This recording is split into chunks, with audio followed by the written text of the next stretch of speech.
All right, good morning, good afternoon, or good evening, everybody. Today is Monday, March 28th. Sorry, I just had to look at the calendar there. I should have done that right before I clicked record. 2022, and we have a fair amount to cover today.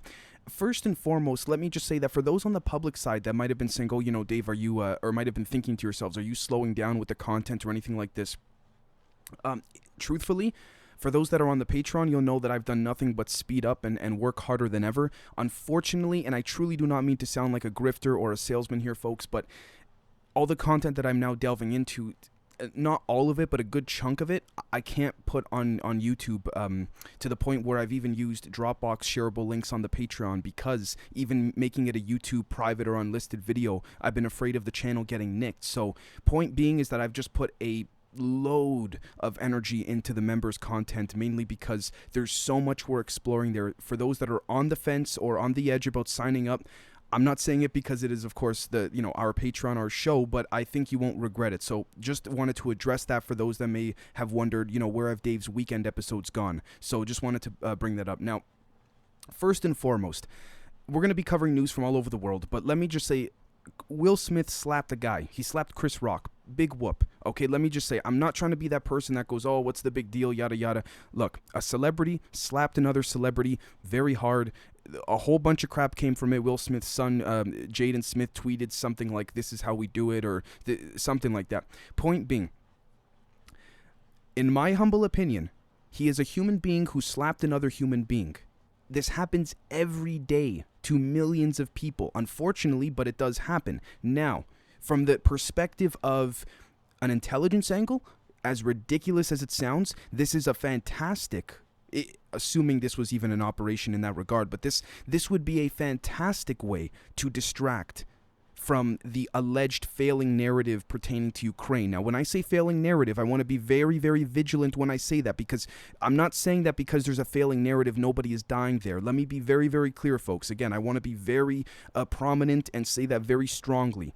But at the same time, I don't know who or what to believe, because I'm not on the ground myself, right? So again, trying to play that unemotional, neutral middle ground. Now, I'm going to be honest with you, folks. Whether Will Smith was in on it or not, for the sake of a hypothetical conversation, if we were to go down the road of, well, was this pre-planned in a way?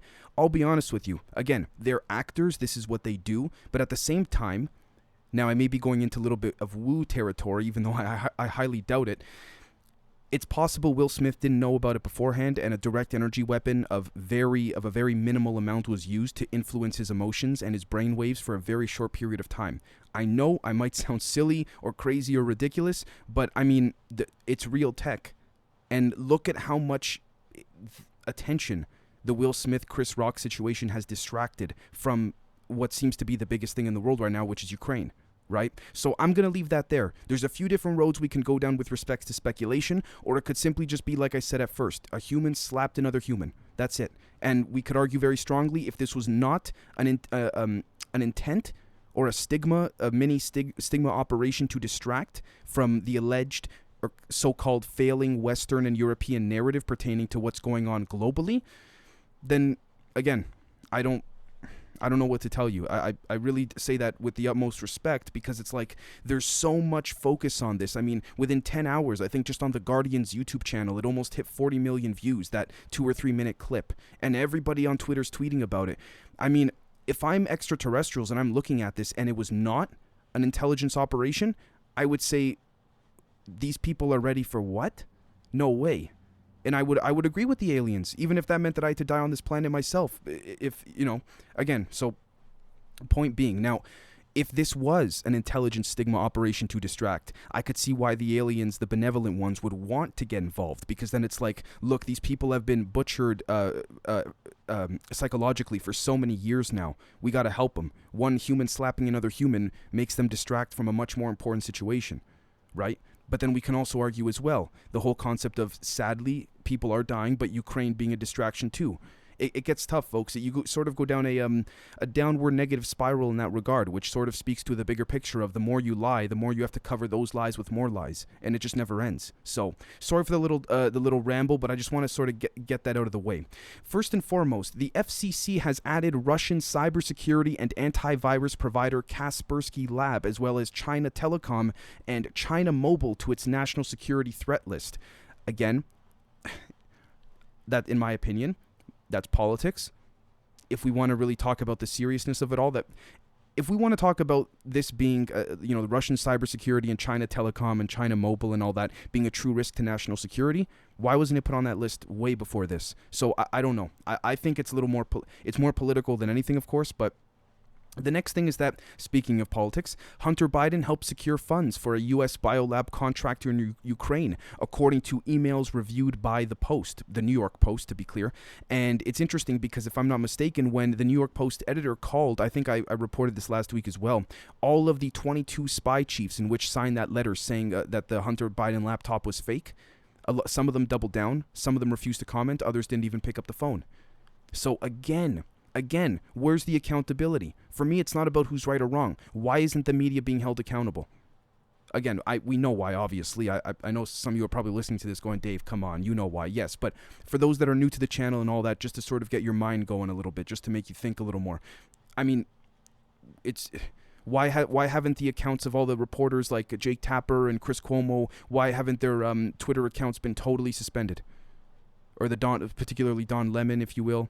So anyways, the next thing is that we're going to be covering news from all over the world. I'm just getting the sort of Western news over with. Biden says that Putin is a, quote, butcher after visiting Ukrainian refugees in Warsaw. Poland has taken in over 2.2 million refugees from Ukraine so far. Again, make of that as you will. It's... the name calling, you can go back and forth. I mean, with that stuff, I've been through this before. I don't mean to waste anyone's time again going through that. So, speaking of which, Biden on the Ukrainian refugees crossing into Poland said, quote, "We understand that because we have at our southern border thousands of people a day trying to get into the U.S., end quote.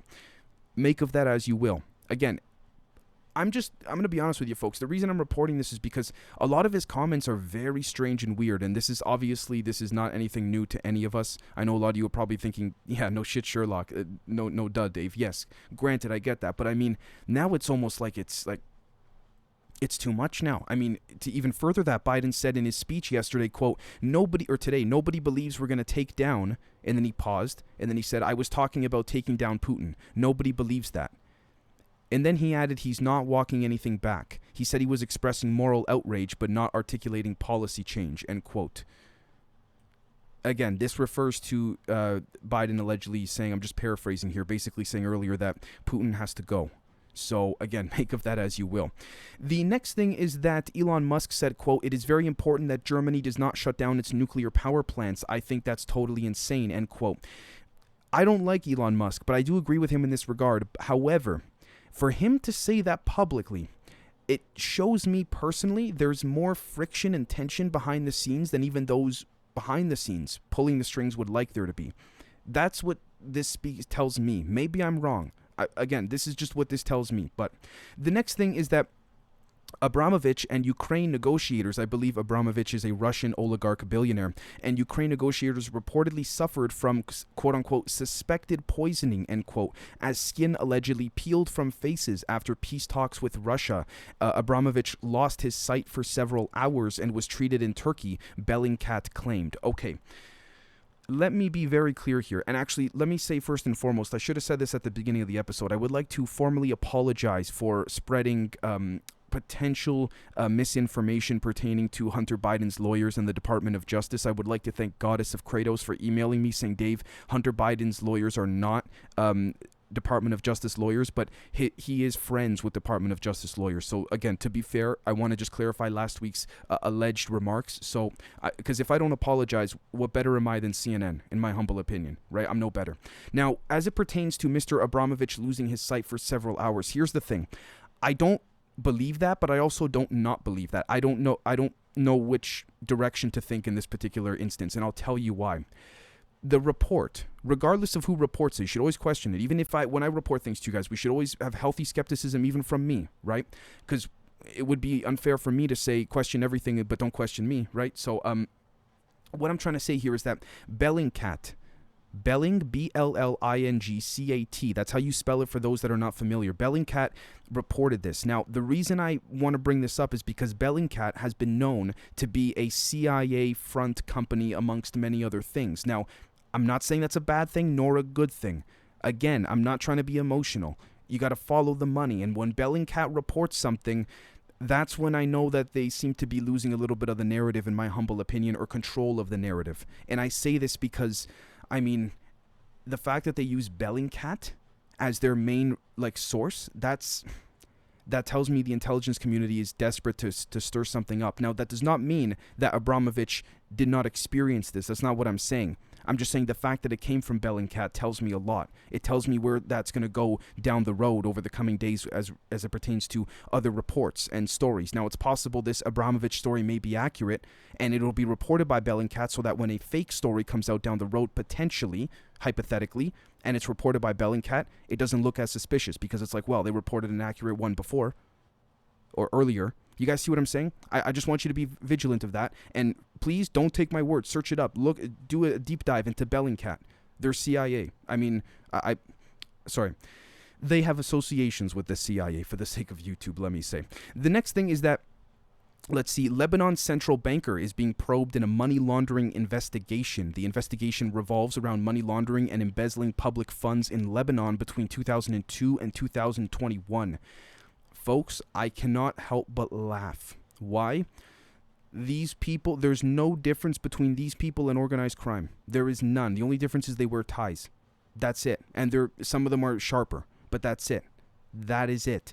And to add to that, the European Union seized $130 million worth of assets that were linked to money laundering in Lebanon. And 3 EU countries seized properties and froze assets that were worth $130 million linked to embezzlement of public funds in Lebanon. So again, there's no difference in my humble opinion when I saw this and I saw, for example, when, the Montreal mobster Vito Rizzuto, he passed away many years ago at this point, but I think 2013 or 14, when Vito Rizzuto had money seized in, for example, in Italy, something like $200 or $300 million, stuff like that. It's the same thing. In my humble opinion, it's the exact same thing. There is no difference, except maybe just more money and a little bit more brains on the quote-unquote politics side of it compared to the organized crime side, but I think that's about it.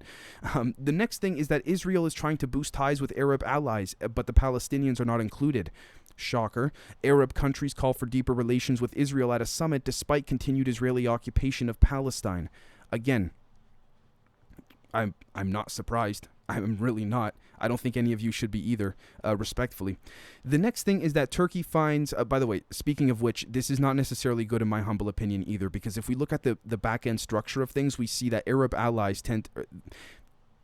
because of oil, the Arab allies tend to have a large influence pertaining to that of North American policy, specifically in the energy sector. So when I see Israel trying to boost ties with its Arab allies, I see also America trying to boost ties with Arab allies. You can, and I'm not saying the people, I'm talking about the regimes. We can, in my opinion, you can almost put a freaking Venn diagram between Israel and America with respects to its intricate connections, whether it's intelligence, economic, you name it. The next thing is that Turkey finds a second mine off its coast near Bulgaria. Defense Ministry says the mine has been secured and an intervention is launched to neutralize it. Again, that's honestly, I'm quite surprised that was found, to be honest, or that was even placed. But I mean, holy crap. I lose a good chunk of faith in not all, but a fair chunk of humanity when I see stuff like this. And this is just the stuff we know about, by the way. The next thing is that Yemen's Houthis announce a 3-day ceasefire after Saudi attacks. Statements come a day after a wave of drone and missile attacks hit targets across Saudi Arabia. I have no inside knowledge on this. This is just my opinion. So when the Houthis launched some, I think, rockets and attacked the Saudis, I'm pretty sure, and then all of a sudden a few days go by, and then boom, Houthis announce a 3-day ceasefire. There was definitely negotiation on the back end between the Saudis and the Houthis, of course, but I think the Saudis stepped it up in terms of their, let's call it, what's the word, response. because the Houthis did such a seemingly aggressive and direct attack with that particular rocket launch. So basically the Saudis sort of flexed their muscles and the Houthis were like, oh shit, okay, fine. That's how I see it. I'm not saying that's how it is. Again, I just want to be very clear here. If I'm not on the ground myself, I'm not saying that's how it is. This is just what I gather from the data that we currently have. If there is more data that will change my perspective, I am very happy to bring that into the picture. The next thing is that Kazakhstan does not want to be behind the new Iron Curtain, according to the country, according to the deputy foreign minister, and this is allegedly official. So the deputy foreign minister says that Kazakhstan would welcome companies exiting Russia due to the war in Ukraine. That is interesting. I'm quite shocked. I thought Kazakhstan, amongst many others around the world, were going to side with Russia, to tell you the truth. This speaks to a larger picture, I guess, of, on the surface at least, of Putin wanting to sort of bring back the old Soviet Union to a large extent, and if other former Soviet nations are willing to even go along with that, or if they're basically saying, look, it's time to move on, okay? That sort of speaks to the mentality as well. What's interesting about Putin, from what I gather from documentaries and reading and whatnot, he's good at adapting in multiple ways, but he also likes to hold on to the past a bit. So it's interesting, but he also understands he needs to adapt in order to survive, so to speak. So again, make of that as you will. That's just my take, by the way. The next thing is that Sri Lanka is seeking another $1 billion from India, according to a report. A new credit line will be used to pay for imports of essential items, such as rice, wheat flour, pulses, sugar, and medicine. Again, assuming that this is all, legitimate and done on the surface and there's no ulterior agenda or motive, that's great. Seriously, I mean, countries are cooperating, economy's going good. Although, of course, we all know that, or at least most of you that have been on the channel for a while know that, personally, I would like to see this whole... just getting rid of the concept of money overall. But again, that would require actual change, and God forbid we have that. The next thing is that Venezuela's army collaborated with Colombian rebel groups, according to a Human Rights Watch. So Human Rights Watch says, quote, dramatic increase in violence taking place along the remote stretch of Colombia-Venezuela border. Okay. You want me to play this one neutral, folks, with respect to Venezuela and Colombia and these rebel groups? I would just say this, not to take anyone's side. Who funded Venezuela's army or the Colombian rebel groups to collaborate in this sophisticated manner? Again, not as sophisticated as other world armies, I get it, but who backed this? That's my honest, and I'm not trying to imply CIA, I'm just saying in general. There's an intelligence agency behind this, in my humble opinion. Stuff like that normally doesn't happen without an intelligence agency behind it, or an intelligence operation. Maybe a joint one, it's hard to say. But again, I just want you folks to sort of see what I think when I read such headlines. The next, or maybe I could be wrong. Maybe it's as simple as what the headline says. The next thing is that El Salvador has declared a state of emergency after gang killings. The measures come after 62 homicides were reported on Saturday, making it the most violent day in nearly 30 years. 62 people died in one day. That's terrible. And I'm not trying to make a joke about this at all, but if I'm not mistaken, the numbers are not that far off in Chicago. I don't know as of recently, to be totally fair. I have a lot of friends in Chicago, one of the most beautiful cities I've ever been to in the world, but I mean, we also can't deny that people die like crazy every weekend in Chicago. I don't know about lately, but so again, to be consistent, I couldn't help but think of that. And I understand why there would be a state of emergency in this regard. I completely get it. The next thing is that Germany may prosecute the use of the pro-Russia Z symbol. Authorities say the use of the letter in some cases could constitute an endorsement of Russian aggression in Ukraine. Okay. My view on that is similar to the view that I believe Switzerland took, if I'm not mistaken, pertaining to not banning Sputnik News and Russia's RT, saying they don't believe it is the way to combat disinformation and misinformation is by censorship, but rather by combating it with accurate information. So, I mean, I agree with that much more. And I apply that mentality to this. It's, okay, yes, it is, the Z is a pro-Russia symbol, but it's also a freaking letter. I mean, what are we going to do now? Start banning letter? Like, then how can we even touch? You know what I'm saying? Like, I mean, and I get it. They're saying, Dave, it's about if they put a Z on the back of some guy's car or truck, but still, it's just a letter. Now, I understand what the letter could represent, but I don't know if it would, and maybe I'm wrong here, guys, truthfully, but I don't know if it would be fair to make such an assumption. And maybe if I'm wrong or if you disagree with me, please let me know in the comments. I genuinely would like to hear your perspective if you have a different one. I really do, in a good faith way. The next thing is that Indigenous delegates hold first talks with Pope Francis in Rome. Indigenous leaders are seeking an apology from the Pope for the Catholic Church's role in Canada's residential schools. Again, let's just say, for the sake of this conversation or the sake of this episode, that Pope Francis is a beautiful person. He's still embodied within a system that represents the same individuals that had the mindset that did those depraved actions to those Indigenous leaders' children and their ancestors as kids and what have you. Truthfully. I know the devil's advocate angle to that is, well, okay, Dave, when you put it that way, then then how do you win, really? How do you rectify the situation? Do they not meet with the Pope? And then to that I say fair point. Again, I'm constantly trying to play devil's advocate in my head back and forth. It's tough, guys. Again, my whole answer to all of these type of situations is we need a revamp of every system from the ground up. It seems like it's going in that direction, but again, I don't want to say that too cheerily because it may be a little bit premature for me to say as well. The next thing is that Russia's Novaya Gazeta newspaper has suspended its activity after warning. The investigative paper said it was suspending its activities until the end of Russia's special operation in Ukraine. I wanted to bring this up just to show you, in my humble opinion, because I know quite often I take a jab at the CIA and whatnot. This was Russia, the Russian government pressuring this newspaper to stop posting stuff until after the Ukraine stuff was over. So, for those that may, not that any of you have, but for those that may think, Dave, you're an appeaser or you're a Putin sympathizer or anything like this, again, it happens on both sides. Let me be very clear. So, we see that happening right there, assuming that report is accurate, let me say. And I say the same thing on the other end as well. The next thing is that the United States, the United Kingdom, and Canada have sanctioned the Myanmar Air Force, calling them arms dealers. The new sanctions have been imposed as generals who seized power in the February 2021 coup continue their assault on civilians. Okay, see, like, the thing about all of this in general is, again, unless I'm on the ground myself, I'm not going to say, oh, I agree with it. Because, I mean, look, I know it's a totally different area of politics, if you will, but Canada slapped sanctions on the Myanmar Air Force, but look at what Trudeau just did to the truckers. Again, not to bring that up again, but to make a point here.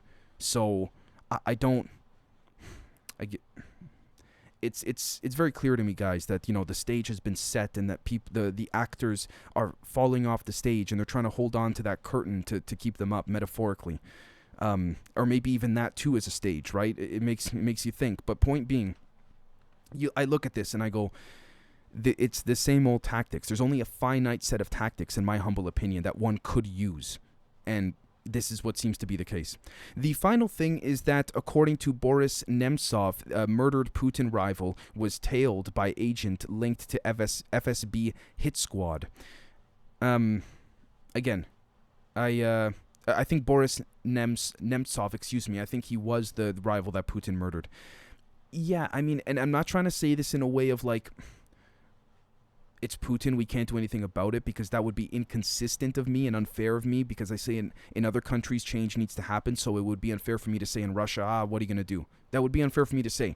At the same time, though, until Putin gets out, what do people think? Like, they're just constantly calling for outrage, and then what's going to happen? So, again, with that being said, everybody, I hope you enjoyed today's episode of the Kraken. There was not too much to report. I mean, there's lots of news coming out, but again, I'm sure you folks see it on probably every TV that you walk by as you go throughout your day or as you drive and things like this on the radio. So I just wanted to sort of narrow down the main points for you all, the main things that I think, at least relative to the public surface level of the news, because we don't know what's going on behind the scenes. This is what we but could be looking at or point our attention to if we were to sort of, kind of keep our finger on the pulse. So without further ado, folks, thank you so very much, and we'll catch you all very, very soon. Cheers.